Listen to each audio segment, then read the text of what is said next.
दोस्तों आजकल bank account freeze होने पर सुसाइड के मामले बहुत ज़्यादा आ रहे हैं। कौन लोग हैं ऐसे जो कि इस प्रकार के सुसाइड जैसे कदम को उठा लेते हैं? क्या कारण है बैंक अकाउंट फ्रीज होने का? और क्या ये कदम उठाना सही है? क्या इसका कोई और सॉल्यूशन है नहीं?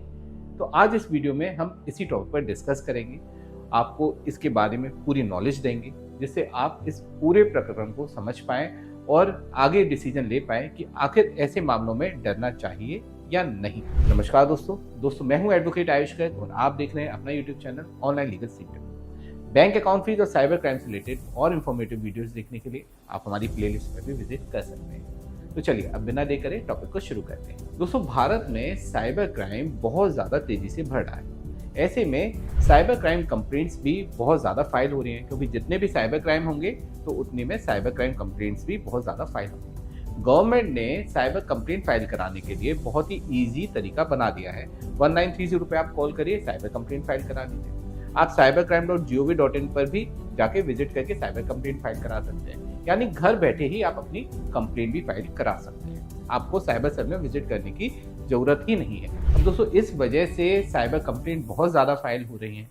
बहुत सारे लोग फेक साइबर कंप्लेंट भी करते हैं। इसके ऊपर हमने एक अलग से वीडियो बनाया है, आप प्लेलिस्ट पर जाके उस वीडियो को देख सकते हैं कि फेक साइबर कंप्लेंट अगर आपके खिलाफ फाइल हो जाए तो ऐसे में आपके पास क्या सॉल्यूशन है, कैसे आप उससे बच सकते हैं, क्या आप एक्शन ले सकते हैं। वहीं दोस्तों कई कंप्लेंट जेन्युइन भी होती है, जहाँ पे अगर आपके संग साइबर क्राइम हुआ है और आपने कंप्लेंट फाइल करी है तो उस पर एक्शन भी होता है। साइबर सेल उन सभी अकाउंट्स को जिन जिन अकाउंट्स में वो साइबर क्राइम का फंड आपके अकाउंट से जाता है, उन सभी अकाउंट को फ्रीज कर देता है। लेकिन दोस्तों इसमें एक दिक्कत और आती है, इसमें वो और लोग भी इन्वॉल्व हो जाते हैं, उनके अकाउंट्स भी इन्वॉल्व हो जाते हैं जिनका इस साइबर क्राइम में कोई रोल नहीं। दोस्तों इसमें बहुत सारे लोग ऐसे भी होते हैं जो पूरी तरीके से बैंक अकाउंट फ्रीज होने पर फाइनेंशियली बहुत ज़्यादा टूट जाते हैं और मेंटली भी टूट जाते हैं और वो सुसाइड जैसे एक बहुत ही गलत कदम को भी उठा लेते हैं। दोस्तों अगर हम आंकड़े देखें तो इसमें हमें पता चलेगा कि अगर कोई व्यक्ति बैंक अकाउंट फ्रीज होने पर सुसाइड जैसे कदम उठाता है तो ज़्यादातर मामले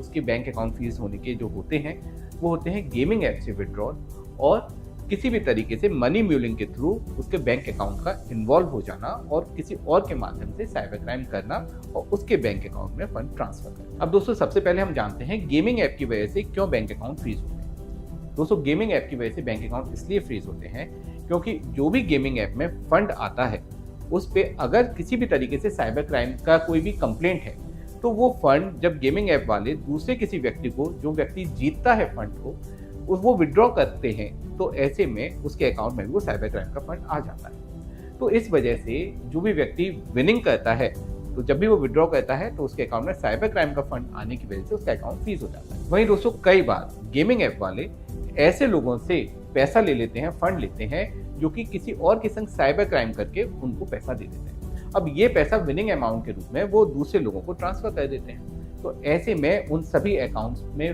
फ्रीज या डेबिट फ्रीज लग जाता है जिनमें भी वो गेमिंग अकाउंट का फंड आता है। तो दोस्तों यही वजह है, जब भी आप गेमिंग में हारते हैं तब तक आपका अकाउंट फ्रीज नहीं होता है, लीन नहीं होता, लेकिन जब भी आप फंड जीतते हैं या विड्रॉ करते हैं अपने अकाउंट में तभी आपके अकाउंट में डेबिट फ्रीज लगता है या लीन लग जाता है। और यही फंड जब आप अपने किसी रिलेटिव को या किसी जानकार को ट्रांसफर करते हैं तो उनके अकाउंट में भी डेबिट फ्रीज या लीन लग जाता है। इसी प्रकार दोस्तों अगर आपने अपने अकाउंट को किसी को दे दिया है, रेंट पे दिया है या फिर किसी को मिसयूज करने दिया है, तो जब भी वो किसी और के संग साइबर क्राइम करता है और वो फंड आपके अकाउंट में मंगाता है तो ऐसे में आपके अकाउंट पे भी साइबर क्राइम कंप्लेंट बन जाती है, क्योंकि वो डायरेक्टली साइबर क्राइम का फंड आपके अकाउंट में आया है।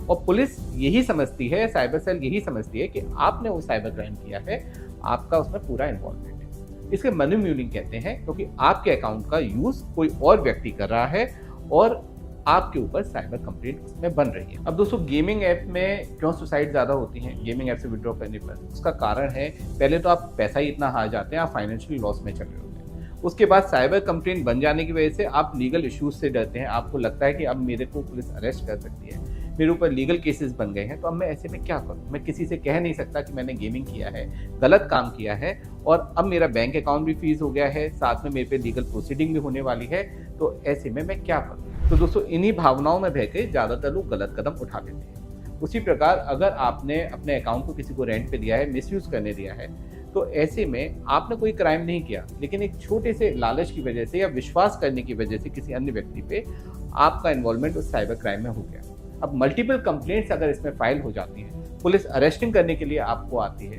तो आपको डर लगता है कि अब मैं क्या कर सकता हूँ इसमें, मैं किससे क्या कहूँ कि किस व्यक्ति ने मेरे अकाउंट का मिसयूज़ किया है, मुझे उसके बारे में डिटेल ही नहीं मालूम है। तो इन सभी चीज़ों में आप पूरी तरीके से अब समझिए कि वास्तव में ऐसी स्थिति आने पर आपको करना क्या है। दोस्तों, सबसे पहली चीज़, डरना बिल्कुल भी नहीं है। आपको ऐसे गलत कदम उठाने की भी बिल्कुल भी नहीं सोचना, क्योंकि हर चीज़ का सॉल्यूशन है।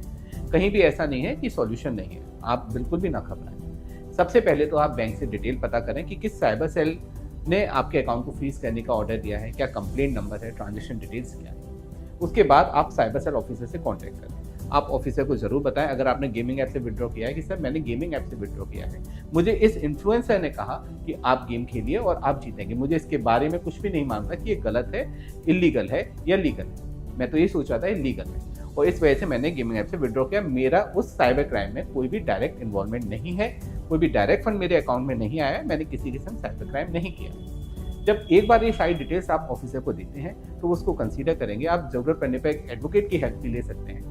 आप वहाँ पे विजिट नहीं करना चाहते, तो एडवोकेट जाके आपके बिहाफ पे साइबर सेल में विजिट करेंगे और आपके केस को रिप्रेजेंट करेंगे।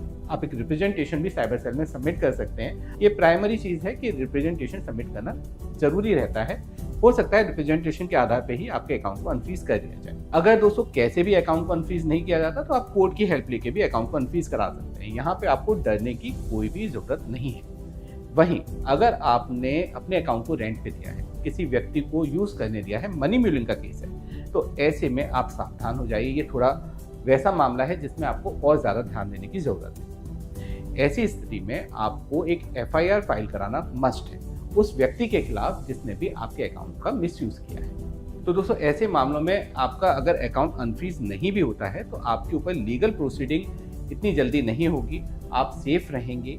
और अगर कोई भी लीगल एक्शन होगा, तो उसमें इस बात को जरूर कंसीडर किया जाएगा कि आपके साथ भी साइबर क्राइम हुआ है, इस वजह से आपका इन्वॉल्वमेंट है, कोई डायरेक्ट इन्वॉल्वमेंट आपका नहीं है।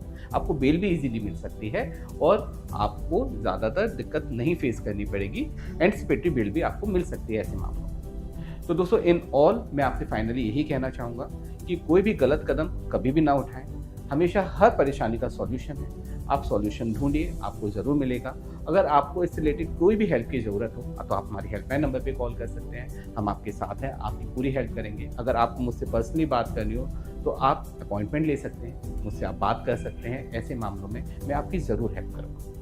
दोस्तों, अगर वीडियो अच्छा लगा हो तो इसे लाइक शेयर कमेंट ज़रूर कीजिएगा। चैनल को अभी तक सब्सक्राइब नहीं किया है तो इसे सब्सक्राइब भी ज़रूर कर लीजिए, जिससे आपको ऐसे ही लेटेस्ट इन्फॉर्मेटिव वीडियोस के नोटिफिकेशंस मिलते रहेंगे और आप भी वीकली अपडेटेड रहेंगे। साथ ही दोस्तों, इस वीडियो को और इस प्रकार की इन्फॉर्मेशन को अधिक से अधिक लोगों में शेयर करिए, क्योंकि उन्हें ज़रूरत है आज की डेट में इस प्रकार की इन्फॉर्मेशन की, इस प्रकार की गाइडेंस। अंत में सतर्क रहें, अपने अधिकारों के लिए जागरूक रहें और ऑनलाइन लीगल सेंटर से जुड़े रहें। मिलते हैं अगले वीडियो में। जय हिंद।